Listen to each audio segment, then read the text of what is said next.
O nosso recorte hoje é cacoete, idiosincrasia e a síndrome do pica-pau.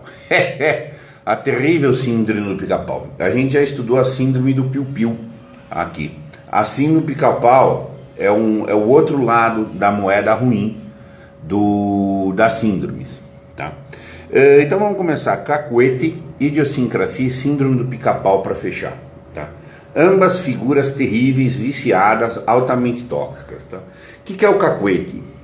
O cacoete é aquele comportamento repetitivo sem contexto, tá? É um tipo de... O cacoete pode ser verbal ou pode ser físico. O cara fala uma coisa, ele fala, é como se tivesse um tique, como se tivesse um tique nervoso de algum assunto. Então você fala um assunto qualquer, independentemente de contexto, se é para o bem, para o mal, se é propositivo, se é negativo, como for, ele já reage. Então você fala alguma coisa, vamos dar um exemplo assim. Na Idade Média, você começou a falar, a Idade Média é a época de trevas. Época de trevas. Ou pode ser o oposto também, na Idade Média, o melhor período. Ele não ouve o que você tem a dizer, ele não tem objetividade sobre o assunto. Ele tem uma reatividade fora de contexto. Eu posso muitas vezes estar falando uma coisa que vai ao encontro de uma posição que ela está defendendo, mas ele já reage como se eu pudesse eventualmente estar falando o contrário, tá? Então sabe aquela questão, olha, tem um autor que disse se for de não sei aonde, não sei o que, porque... Isso é um cacoete, você tá entendendo? Então um jeitão de ser que o cara tem de sempre fazer um comportamento repetitivo fora do contexto. Ele não está entendendo o que está falando. Ele simplesmente reage como se fosse uma pequena explosão. Você está entendendo? E ele pode ficar repetitivo. Gente. O cacoete é muito comum, isso é uma figura muito próxima do ambiente, mas não é apenas próxima, limitada ao ambiente ideológico, ao ambiente de fanatismo religioso. E às vezes são aqueles caras que falam uma coisa com uma frase de efeito. O importante é o bem. O importante é o bem. Que vence o melhor. Você fala qualquer coisa, ele tem uma resposta preta por ter. Totalmente fora de contexto. Tá? Ele não tem nenhum conteúdo analítico. Ele simplesmente diz. Muito comum, gente. Tipo, atendimento em muitas repartições. Você fala uma coisa, olha, eu vim, sabe, tal coisa, eu não faço isso, não sei aonde que eu não sei. Cacoete. Ele tem uma resposta preta porque ele não ouviu o que você tem que falar. Entendeu? E então, claramente, ele está se defendendo, ele tem uma posição reativa. Ele não tem causa, ele não tem efetivamente um senso apurado do que ele está falando. Uma figura muito próxima ao cacoete, muitas vezes confundida, e não é nenhum exagero dizer que ela seja a questão e o cacoete é apenas a expressão dela, é a idiosincrasia. Idiosincrasia é uma predisposição que alguém tem para agir de algum jeito. O cara age daquele jeito. Ele faz. Normalmente, obviamente é uma causa. Essa causa pode ser psíquica, inconsciente, pode ser um hábito, pode ser qualquer coisa. Mas você pergunta pro cara, por que fez isso? Ah, porque sim. Ah, mas por que você põe a maçã ali? Não, tá ali. Então assim, ele é autorreferente. Idio, na expressão grega, vem de fechado em si. É um termo pejorativo, que é de onde vem o idiota, inclusive. O idiota ele é fechado em si. Ele é autorreferente. Não existe uma objetividade ou uma transitividade em fora. Ele está dentro de si. Sim é com e cracia é poder. Então é um poder nele mesmo, é uma coisa autorreferente. É óbvio que a palavra tem conotação de contradição. Porque ele não tem poder nenhum quando o cara está fechado nele. Ele é o poder do idiota. Exato. Ele faz porque faz. Mas você chega para o cara, mas por que fez? Não, porque sim. Ah, mas eu gostaria de tal... Ah, você fez tal coisa, por quê? Daí ele repete, é porque... Por que você pôs a maçã em cima da mesa? Ah, para ficar em cima da mesa. Não me diga. É, mas está na mesa sim. Mas por quê? Não, porque é para ficar lá. Então o nível de resposta do idiota é isso é uma idiosincrasia, é um jeito de ser, simplesmente porque é, não tem razão. Claro que pode ter um motivo inconsciente, mas não é uma decisão, é simplesmente uma coisa que é assim. E o cara afirma o fundamento exatamente pela inexistência de fundamento. Isso mesmo. Por que você fez? Não, porque eu faço. Ah, mas, enfim, mas por que você faz? Não, porque é assim que eu faço. Mas você faz assim porque eu faço. E aí a coisa vira dentro desse giro. Ele pode ficar repetindo, igual o cacuete. Essas duas figuras, tá, quando estão juntas, elas podem constituir uma coisa terrível, que todo mundo aqui já conheceu, que é a síndrome do pica-pau. A síndrome do pica-pau, o cara fica com o bicozinho na mesma coisa. Ele fica monotônico. Você tá entendendo?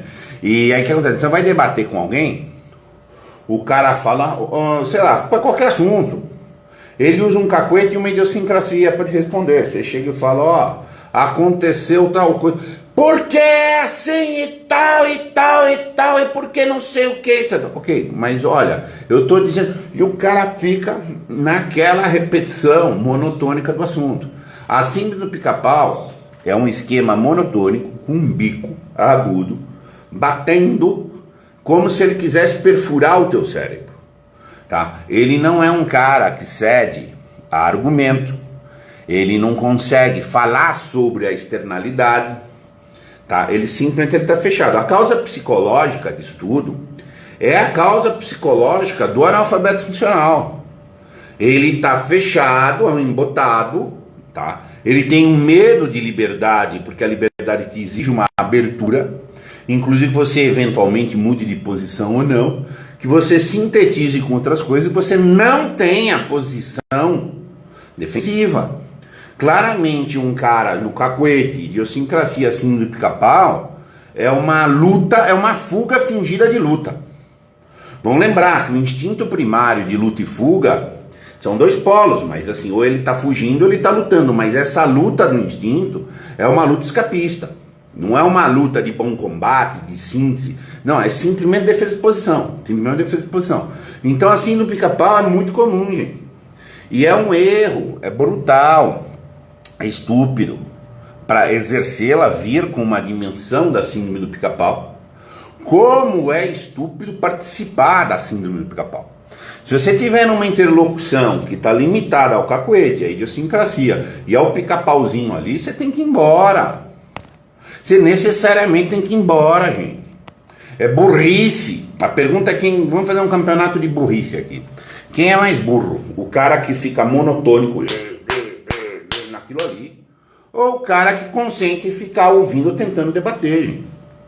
Um dos maiores erros do mundo é você querer satisfazer quem não quer ser satisfeito, você querer convencer quem não quer ser convencido, você querer dialogar com quem quer rixar, ou querer proporcionar encontro para quem quer fugir. Então assim, é o problema. Ter interlocução com o analfabeto funcional é burrice. Você quando muito pode ter interação, porque as pessoas estão na vida. Você vai interagir com essas pessoas, mas você não pode locucionar. Você não pode querer ter um discurso com começo, meio e fim, se o cara é monotônico. Então, o cara usa um cacuete, você usa um argumento para desmontar um cacuete, você é burro, cara. Exato. Você não está entendendo a perspectiva dele e você está ficando igual a ele. Por que isso? Porque é próprio do cacuete, é próprio da idiosincrasia e é próprio da síndrome do pica-pau uma dessensibilização do outro. Se eu estou tendo um debate razoável, sincero, com vistas a ser construtivos com você, e eu vou vendo as tuas respostas, eu tenho que ter uma sensibilidade, uma empatia, a tua perspectiva, para não eu conceder, mas eu adaptar o meu discurso. Eu tenho que querer usar um discurso que persuada. Agora, se você verifica que é só um esquema que nunca vai ter persuasão, é rixa. Sim, é rixa, é um falso debate. Tá? E aí é errado você usar a lógica que não se aplica.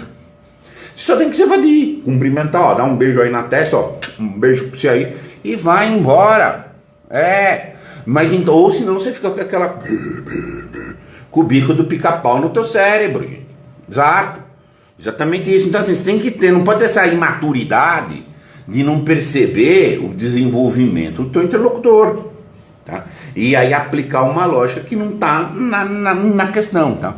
Então, gente, síndrome do pica-pau é direto. Nossa senhora, vai fazer reunião com o advogado, o cara está inseguro, ele faz uma afirmação totalmente fora de contexto, O importante é não sei o que. Sim, mas não está em questão isso. A deliberação tem sintoma. Mas ele marca a posição, falando qualquer merda. Daí ele repete. Pode até ter sentido, hermético, você está entendendo? Mas no contexto, para contribuir, para evoluir, não. Está na posição defensiva. Então, síndrome do pica-pau, ela dá. A síndrome do piu-piu é mais evasiva. Será que eu vi o gatinho? Será que eu vi o gatinho? Síndrome do pica-pau. Não, porque. Então, assim, é um tipo de imbecilidade, na melhor das hipóteses. Tá? Então, eu diria que o piu-piu é uma idiotice. Tá? E a síndrome do pica-pau é uma imbecilidade. Quem quiser depois ver bem a diferença entre idiotice e imbecilidade, tem artigo meu lá na Casa da Crítica. Então, assim, tem que ir embora. É assim, ou você vai ficar doente. Não alimenta esse ciclo tóxico. Tá? É um ciclo tóxico isso daí. E você só rompe o ciclo tóxico saindo dele. Ficar ali, tem possibilidade não, tá? E quando você aprender a ver esse esquema, nossa, como ele é manjado. Tem coisas assim, sabe aquele negócio? Você quer uma fatia de bolo? Não quero, obrigado. Não, mas tá gostoso. Eu não quero. O bolo é gostoso, ok, eu não vou comer. Mas sabe, o bolo era gostoso, ok, eu não vou comer. Porque o bolo é gostoso. Já começou o cacuete. Isso daí a virar uma idiosincrasia, talvez até esse cacuete você disse. E aí ficar torturando a pessoa. Tá? E não adianta você argumentar, não, mas eu não como bolo.